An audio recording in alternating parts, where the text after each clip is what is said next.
Hello, welcome back to our panel on 2040 AI's transformative role in education. We have a truly incredible panel for you today of CEOs of edtech companies who happen to have incredibly deep knowledge of AI, both pre-generative and generative.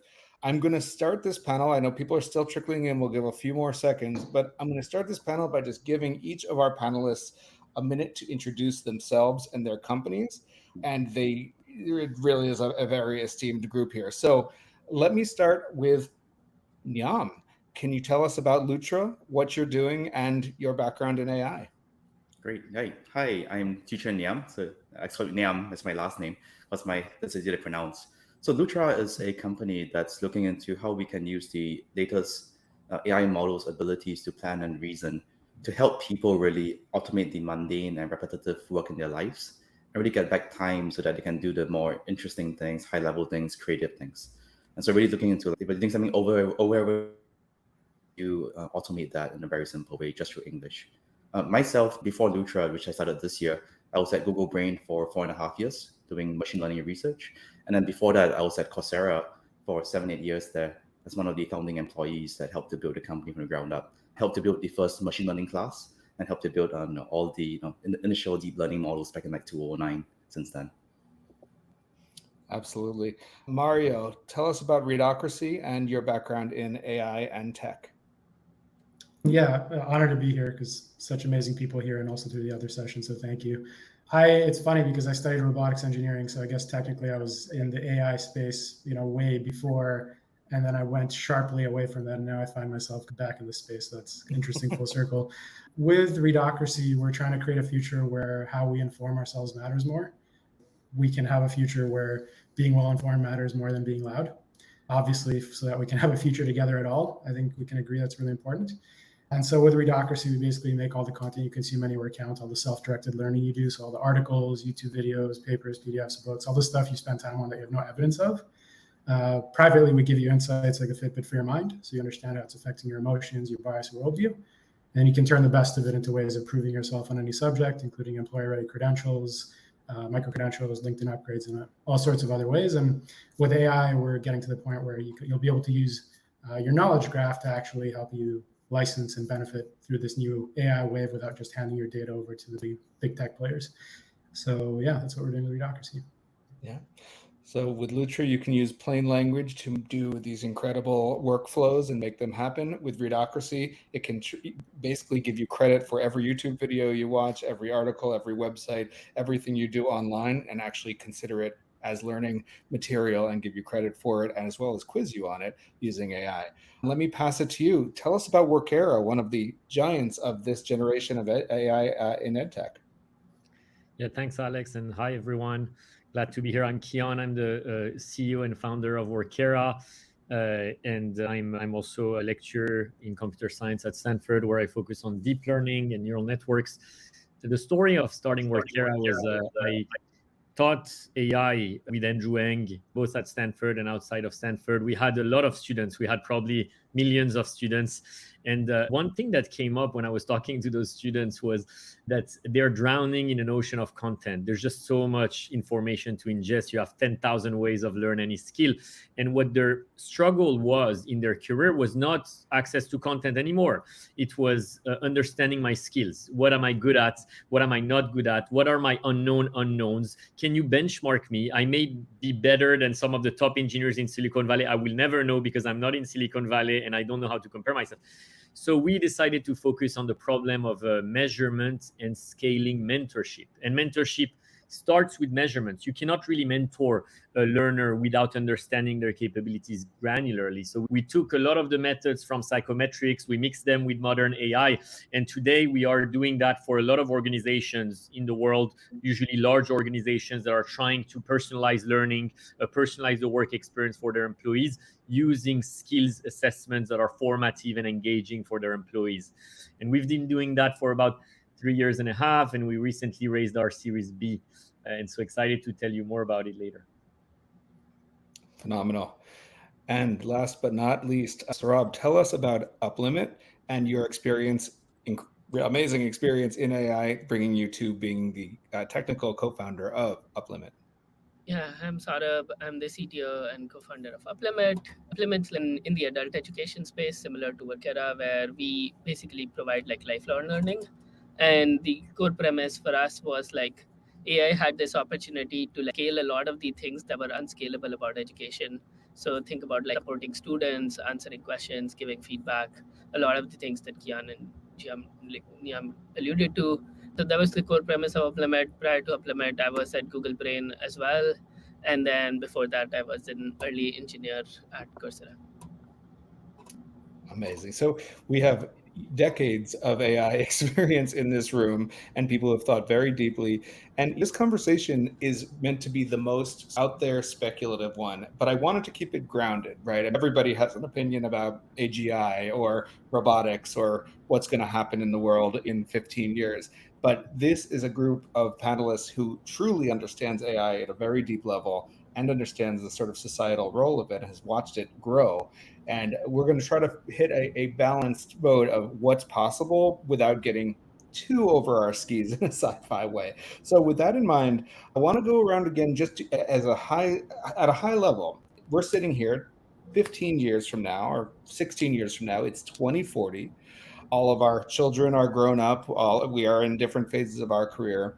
What do you see the world looking like, especially the education world? What looks different because of the AI revolution that has started in the last year and what's happened before that with Transformers and all these amazing things? Let me start with you, Sourabh. Let's go backwards.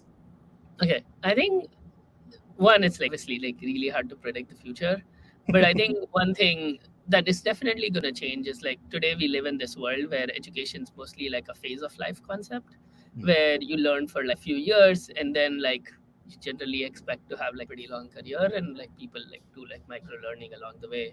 But I think like with the pace of change accelerating, like one thing that we'll have to like probably change is like how do you keep like true lifelong learning would probably become more and more important in the sense of like the world is just going to get more and more dynamic. Like we're seeing change be faster and faster, and I think that's like one core principle that I like to think and strongly believe. And do you think that people will still be using traditional schools and universities to do that lifelong learning, or will there be a whole plethora of different options?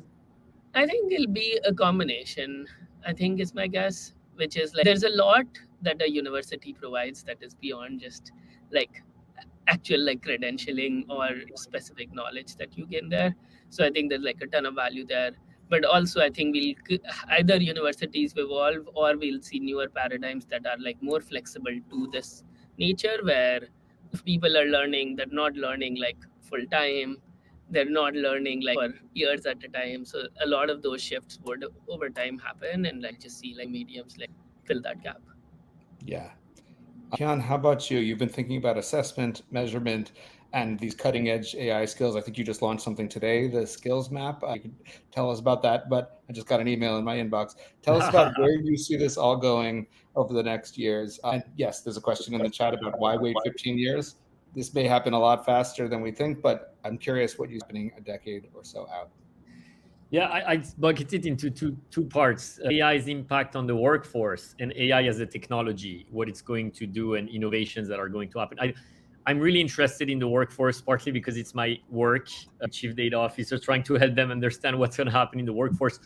When we look at the workforce and we're trying to plan it for the future, one of the main metrics we look at today is productivity. Is how is AI impacting productivity of a variety of tasks? And you usually find three sets of tasks, right? You find tasks that are almost automated, over 10x productivity. You find tasks that are augmented in the middle, and you find tasks that are relatively unchanged.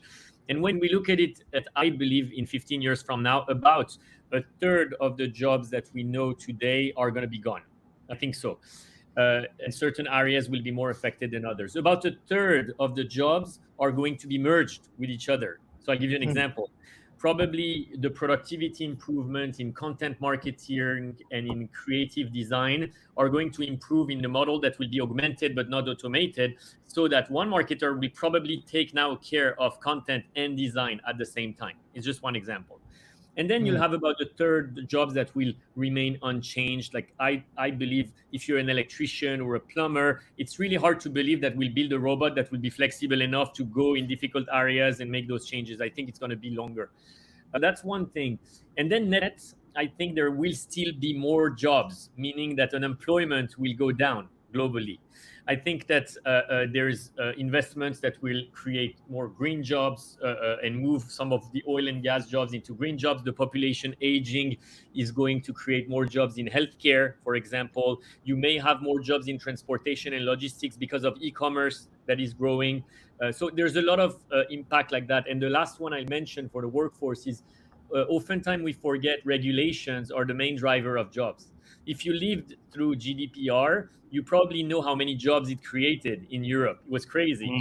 So now we're going to likely say the same thing if regulations continue to pass with AI. Yeah, and then I can talk later on about AI as a technology, but I think there's a lot of interesting things that will happen as well. Mm-hmm.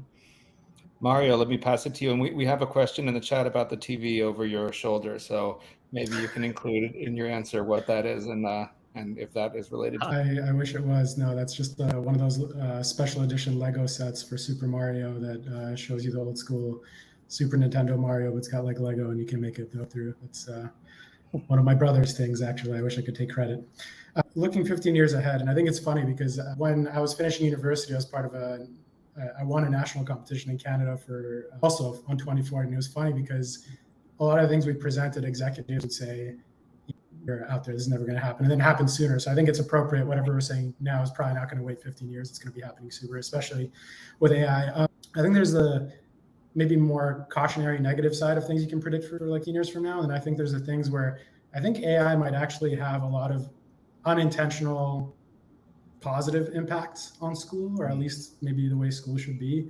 One is what we've heard, I think, in other sessions and people talk about. I would bet that in 15 years, school has been transformed because when we think of the internet and the impact it was supposed to have on learning, giving people access to this wealth of information, people said, oh, it's gonna transform, you're gonna be empowered. And that's kind of true, but we haven't been able to prove our relationship with the information. So we have to go back to the old gatekeepers to go into the system and prove our time. And so now with AI, when you have auto assessment taking off so rapidly and getting better and better, and you don't have that moat, schools don't have that moat anymore, I think that is going to just explode the whole idea of school. But it'll be positive because it'll force us to, again, focus on really spending time with students and getting them to think critically and asking questions and getting to know them instead of that component. And it also explodes school because I think what Readocracy is trying to do as well and other solutions, making learning anywhere count. So I think there's that. And then the other accidental positive thing, I think, is the fact I would predict that we're going to have a resurgence in liberal arts. So we already have been seeing now STEM is not good if you don't have a liberal arts component of it. We've seen how much it improves the value of that education. But now when you could argue that the new coding language is just language, it's whatever your local language is, then you know that the best prompt engineering is going to be when you have a deep and nuanced understanding of literature and of style and of art and the people who did these things in history and the language to describe them. I think so as we realize that's going to be a superpower in this new world, you're going to have to teach your kids this, and that might actually bring about like sort of renaissance actually culturally, which I think is kind of, so I'll stop there because I could go on with a few other things, but I think there could be accidentally positive things as well. And maybe you can come back to me with the cautionary stuff. As I go to you, just two quick thoughts. Nelson in his keynote just mentioned the concept of oligopoly, how in education, sort of universities have owned education in exactly the way you just mentioned, Mario. It doesn't matter what you know, you still have to go back to them and prove what you know through, at best, competency-based, at worst, starting from scratch and having to get all your credits to be able to get a degree that means something. And Uplimit is disrupting that with workforce learning. Workera is definitely disrupting that with the ability to test into cutting-edge skills without needing to go to university. And I know Readocracy is thinking about that as well, where you can learn on your own and actually get meaningful credit and prove that you know something really important. Ngiam, you've thought a ton about this, and Lutra comes at this from a slightly different angle. It's not a traditional education company, but it's basically a company that I think shows what the future of work is really going to look like. It's basically, you don't need code. You ask it what you want to do. You tell it what you're interested in. It gives you the code. It gives you the programs. It executes everything. It integrates with your Google Suite. It sends emails for you. Tell us about Lutra. Tell us about what it does and how you see it evolving in the future. Yeah, thanks, Alex. Yeah, so Lutra is, when you go to Lutra, what you actually see is this interface where you tell it what you want to do, and the system then figures out from your high-level tasks how to combine all the tools it has, Gmail, search the internet, and so on, and then use those tools to achieve your goal, right? And do it as much as possible, code, and just runs it for you. I think what's interesting about Lutra in there is that has the promise to automate a lot of things that we do that are mundane and repetitive, something that you do over and over again, and then you go like, I'm doing this again, you feel lazy, don't want to do it. So Lutra can help you with that, right? I think ultimately the long-term vision of that is that opens up the door to more and more people essentially creating software, essentially creating programs for themselves in a way that's like Mario said, language-driven. It makes me to my framework when thinking about the broader question, which I think is this idea that there's a floor and a ceiling, right? Like our abilities go in there, and technology, what it does is that it moves both the floor and the ceiling, right? As we get computers, email, and spreadsheets, that you can do so much more of them. The floor is moved up.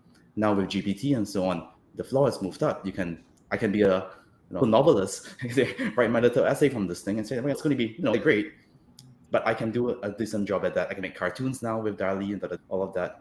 But what's interesting is that the ceiling is also raised, because a really good novelist now can work so much faster and get so much more out of it. And what's really critical here is the bar that we're seeing goes up as well, where what's really important isn't so much that their words come easily now. What's important is what is the thinking behind that? What is the taste behind that? What's good? What's bad? And I think that's where that keeps moving, right? Our demands for good software, good education, good writing just keeps going up. And I think the software is just going to move the floor, the ceiling upwards, and the bar. And for myself, as an engineer, I see it happen right in front of me, because Copilot, GitHub Copilot is one of the most adopted AI software out there today. Over 1 million people are using it, paying for it. And I think what's really interesting there is that you see the engineers write the test. It's just so easy. Because a few buttons, it comes out. But then it doesn't really help you solve the very difficult problems in software engineering, which is how do I architect things? How do I design systems? How do I make it long-term maintainable? That's really hard. So the bar is going up now, right? So we have more software engineers, we have more people writing code, but the quality that we demand from it is going to go up. The ceiling is going to go up, and we're always going to do more, right? So that's how I see technology driving us, which is floor goes up, ceiling goes up, our bar for it goes up. Yeah. Sourabh, this reminds me of something I've heard you say, which is in the future, our role is going to be more towards an editor than a writer, which I think is a really interesting metaphor for ChatGPT and use of generative AI, even for younger students. They, instead of write a story, it's like think meta creatively, as somebody said in an earlier session, about what a great story is. Tell us about that thinking and what sort of upskilling, what are the skills of the future if we're going to be editors of our lives rather than writers? Yeah, I think this is kind of thing Ngiam was alluding to. In software engineering, now knowing a programming language or basic constructs of a programming language have become table stakes, right? It's kind of AI generated versus what still is really hard is how do you stitch together the system. And I think you're taking the example of you were writing a children's story. The more important pieces would be the personality of the characters. How do you think about character development? How do you think about story arcs, rather than art of putting it down into simple language, which is getting easier and easier. So I think we are seeing this the shift towards more of critiquing being the critical ability, or to Mario's earlier point around creative process being more valued. And I think that is we're gonna see the shift. And I think and also alluded to this with marketing as an example. I think what is interesting is in 15 years the bar is also keep getting raised, where it would be easier to become a novel for everybody. And maybe someone can generate a novel today in 5 minutes if they want, but it's creating a bestseller is still super freaking hard. And I think that's the difference. I think in terms of how education changes with that, I think we'll have to teach people kind of different abilities that we measure on. Like you're measuring people on their ability to define what is good, or being able to critique the output rather than generate the output. And I think so in some sense how we assess people is going to also evolve. I would love to hear Kian's thoughts on that. Pushes us up that Bloom's taxonomy. Instead of just creating, we have to be able to evaluate and synthesize and all of these amazing things. And Kian, this is a great segue to you, because in terms of the measurement, I know that you've been doing not only these super cutting edge technical skills, but you're really thinking about these softer skills and management and how to break down things that we don't think of as being as measurable with tech, and you're figuring out how to measure them with tech. Tell us about that and how you think that's going to play out in the next decade. Yeah, skill map that you were mentioning earlier is our new product that allows now companies to measure and upskill in areas outside of tech. And it's been something that has been requested for a while. And I'll give you two trends on this topic of what skills are the skills of the future. I think first, it may sound counterintuitive, but I'm not so seeing across the organizations we work with any slowdown in durable skills. By durable skills, more math, algorithms, communication, reading, writing, etc. Those skills that we expect are still going to be helpful in the future. And the reason is they increase learning velocity. So if you think about cutting edge research, a few years ago, attention is all you need. The Transformer paper came out. Well, you don't know linear algebra, if you don't know probabilities and statistics, good luck understanding that paper. It's really hard. And I'm not saying everybody needs to understand that specific paper, but if you want humans to focus their brains on the cutting edge, you will need them to have durable skills. And that's why there's still emphasis on durable skills in order to allow them to learn perishable skills that may come and go every year. Python updates every 5 years, TensorFlow maybe every year. And so these may be moving faster. So that's one trend, durable skills still strong. And then the second one is really ability to learn how to use AI. We were talking earlier, there's probably the Lutra approach, which is you delegate an entire set of tasks to AI and it does it for you. And you have other approaches that are more, PG and HBS call it cyborg versus centaurs, right? Cyborg is like you mix with AI and you do a lot of iteration, and that's where critical thinking is important, versus centaurs where half of you is AI, half of you is human, and you just delegate an entire set of tasks. So I think those are important skills, and that will impact what universities, I think, should teach in the future. Ideally, if the workforce is very effective, you come out of university or degree programs with two things. You come out with a learning mindset, which allows you to run the marathon of lifelong learning in life, to keep being excited and motivated. Someone was asking that on the chat. And two, learning velocity. You have the durable skill that allow you to pick up things super fast when they come up. If universities could focus on these two things, honestly, I think the industry would be much better off, because people have that mindset and have the learning velocity to learn. Yeah. Fascinating. The durable skills and perishable skills. And, Mario, your comment about liberal arts, and I've heard you say language is the new code. Really interesting sort of comment here. And I think it ties into part of what I'm hearing everybody say here. A world where you may or may not need to be super technical, and those who are will have their ceilings raised, which we've heard from multiple panelists, but where plain language and understanding what, I had a quick aside. I had a moment in Midjourney that blew my mind when I realized you can tell it what lens of what camera to simulate. And literally, if you're like, I want a 4.3 from 1989, I want the image to look like that. And I was like, oh my goodness. So photographers, people who know photography really well, have this crazy advantage in using Midjourney, because they understand the subject matter that they're talking about. They know the angles, they know the equipment, even if it's all AI based. So Mario, I'd love to hear you talk more about that sort of liberal arts issue. What kind of skills are going to allow us in the future to optimize our use of AI? And I love the cyborg metaphor too, Kian, but please. Yeah, and I'm just fixated on a bunch of the things that were said earlier as well. It seems like there's this false impression that you're going to use AI to suddenly beat everybody else without doing that much work, when in fact, we're seeing, to your point, actually you need to be an expert to get the maximum amount out of it and know the shortcuts and the things in your field that are going to make you like a superhero. There's certain aspects of that where, again, it reinforces the fact that I actually need to go deep and learn something really well to take advantage of the tool, which will then speed you up and augment you. Coming back to that ceiling, I think this recurring comment of the ceiling being raised, I think it's really interesting that there's this old saying in marketing of like the love shitty click-throughs, where something is, it explodes, it's everybody copies it because it's so effective, and next thing you know, it's because everybody's doing it.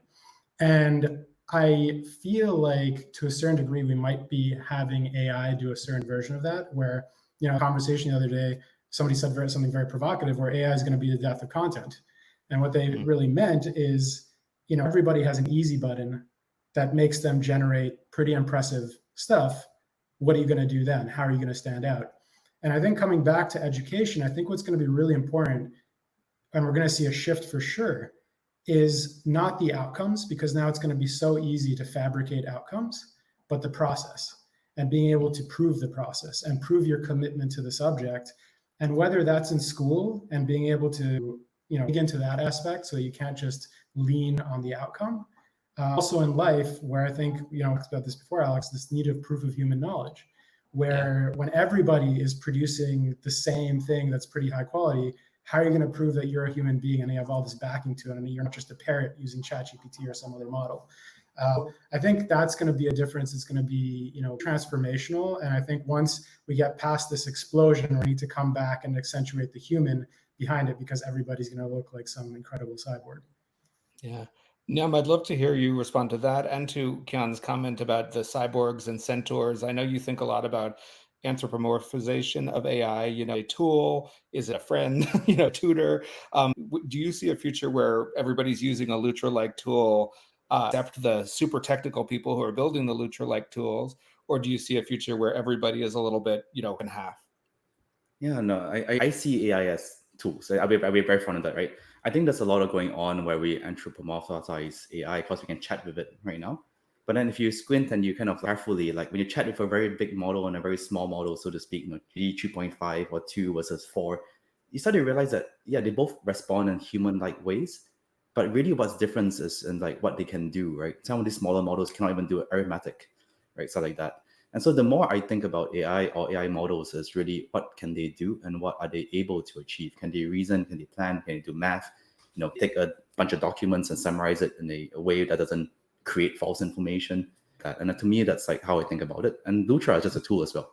So it's not so much so like it's going to be this thing that replaces jobs. It's going to be like Microsoft Word, you write documents better, right? Something like that. But then now this is going to be a more powerful version of software because you can define what a software is like. Haven't you used software before and go like, just wish it did that thing differently, right? My hope is that you can now do that. It's like, hey, software, do that differently. And the software adapts to your needs, right? So like malleable software that you can change and shape. So that's kind of like think about Lutra, how I think about the AI space, like tools and how we use it. And maybe I was following the chat actually. I really respond something in the chat because I thought it was interesting. So in the chat, someone was talking about reading and learning. So one thing that I think is that if you think of AI as a tool, what tool does it give you in terms of like education beyond reading and learning?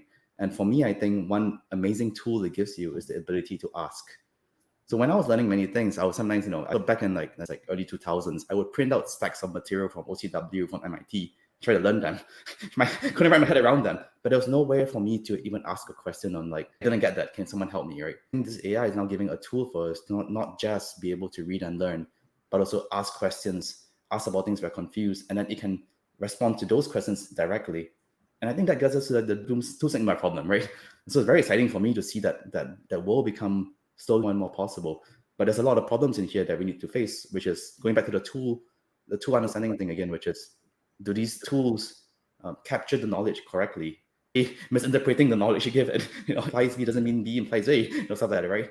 And so that's kind of like mental model, like them as tools, and then that opens up the doors to be creative with them.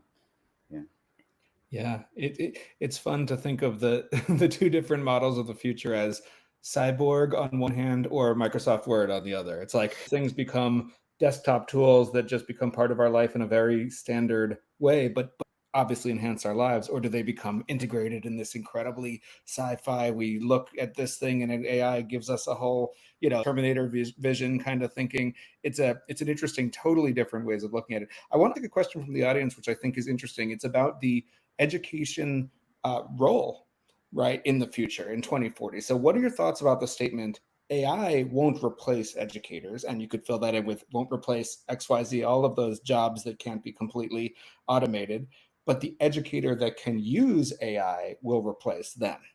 This has become a little bit of a meme on LinkedIn and things like that. Kian, I want to throw this one to you first, because I think you've been thinking a lot exactly about this, and then we can go around the horn. Yeah, the way I see it is more so that the role of an educator is going to change, and part of the change will be using AI. View is the advancements on content creation, advancements of skills assessments being much more accurate and granular. Educators have a series of tools available to them that they did not have access to before that can enhance the student experience. There are still certain things that students will not be able to do without the help of the educator. I believe a lot of it has to do with pro feedback and guidance, and also motivation.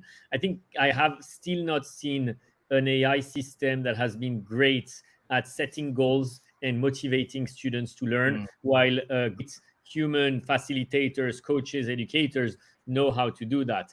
And so if you think about a classroom, I imagine there will be content available, super high quality, probably taught by an expert educator somewhere. And then that content will be delivered to the students alongside a suite of tools with an educator that may be called more of a facilitator here, that will be responsible to make sure the student is learning, motivated, and keeps hitting the best milestones. That's probably how I envision it.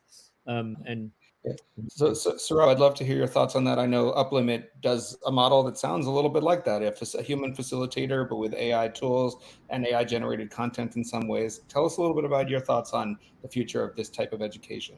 I think it is like some sense, like if you look at like how educators spend their time, there's like a lot of time that is spent like not with the learners or supporting the learners, and that could like kind of that time to like better support.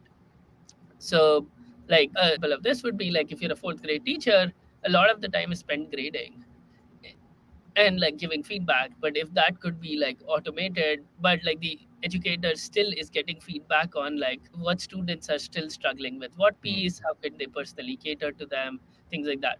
And in creating content, there is one sense of like you can create one size fits all content, but you could also create like personalized content for each individual. That would be very hard, but within like guardrails that the educator can still like manage the classroom, facilitate with confidence. So I think there's this like weird combination that is like I think unique.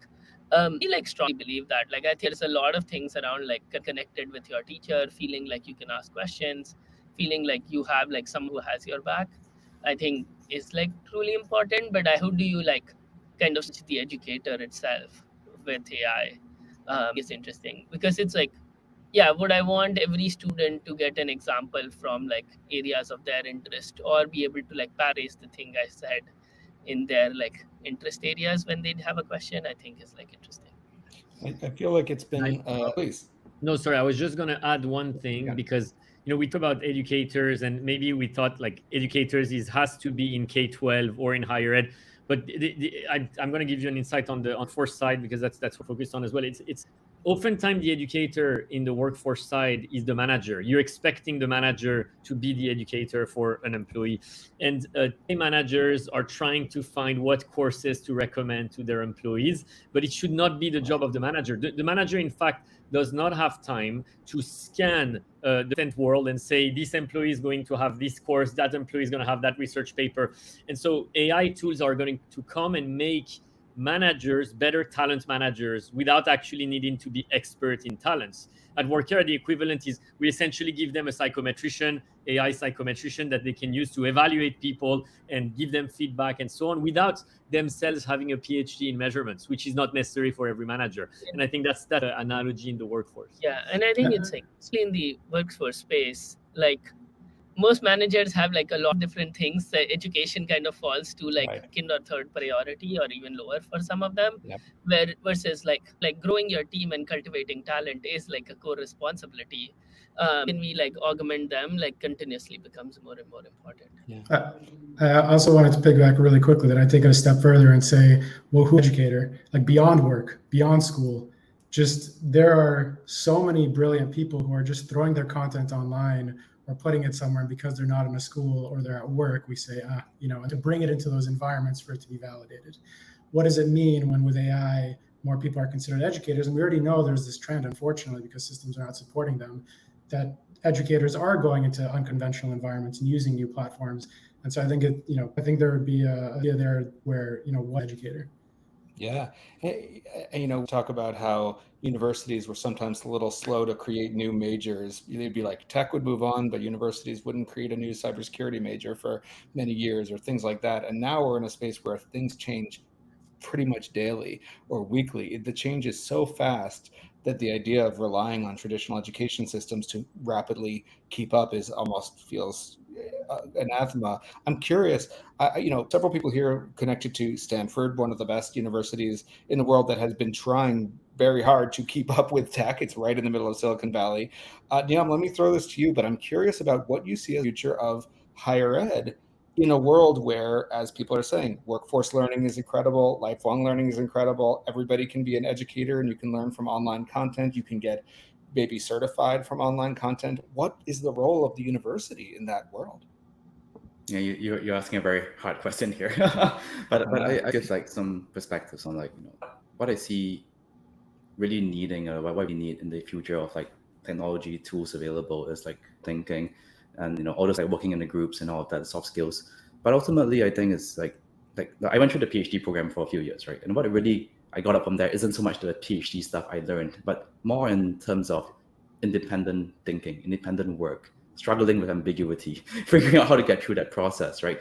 End of the day, a lot of things I learned I may not use in the future of my life, but I learned all these meta skills that are so valuable. It's almost like a training ground, so to speak, to like test run myself before I go to the world. And I do wonder in universities if there's more that direction where knowledge is going to be more accessible ever than before. How to get really good foundations is still very important because you need that. But then beyond that is like, how do you succeed and there and doing things that really matter? How do you figure out what really matters? Right? And how do you figure out how to work with people that matters? And I think like working in teams, working in groups, doing projects, all of that. So I think that's like the experience in university that goes beyond pure knowledge that I think we'll start to see more importance on. Yeah. Great answer. I love that. How do you figure out what really matters? That I think liberal arts educators have talked for generations about that being a core aspect, and that's been a sort of a through line today. Does anybody have a final thought? We're almost at time, but let's do a super quick round the horn about something a prediction you have that people may not have heard before, something that you have sort of been going in your mind and you're like, I wonder if this is where it might go.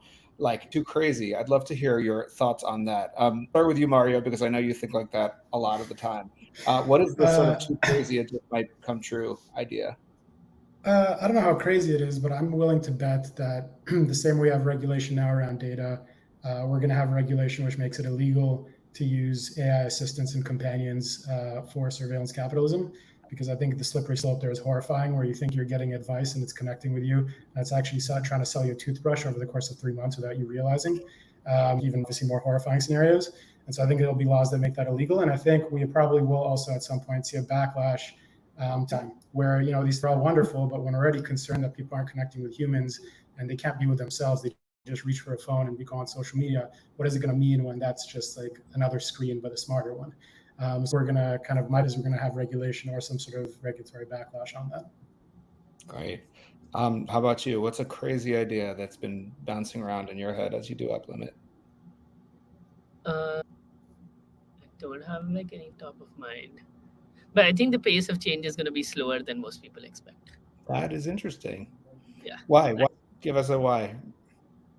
I think it is very easy to do, especially like where technology is today. It is very easy to do a demo. It is very hard to be consistently good. And I think the consistency piece is like a very long haul journey. Got it.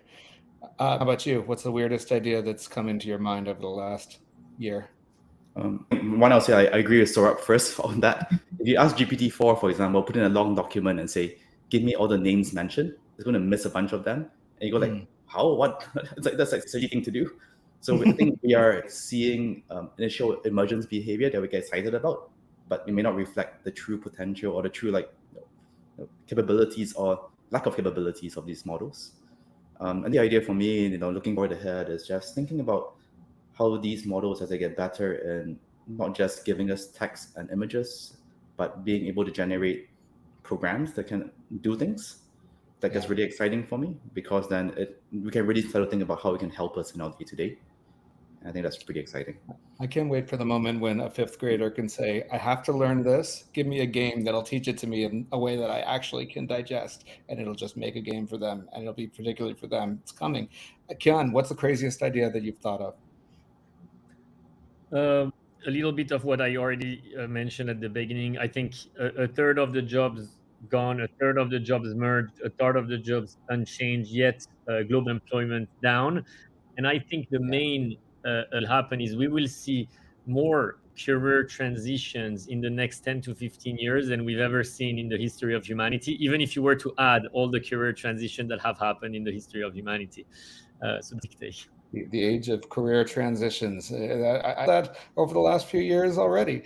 So much, and I'm sure others have in this panel. So this has been an amazing panel, brilliant minds. I hope that this has been as interesting for everybody listening as it has for me. Truly amazing. We're going to be at their tables in the lounge for the next 10 minutes or so. I hope they can all make it. We'll see you in there. Remember, search in the lounge, find their names, and find them. And we will see you all in the next panel. Enjoy the networking. Thanks so much. Thank you, everyone. Thank you. Great. Thank you.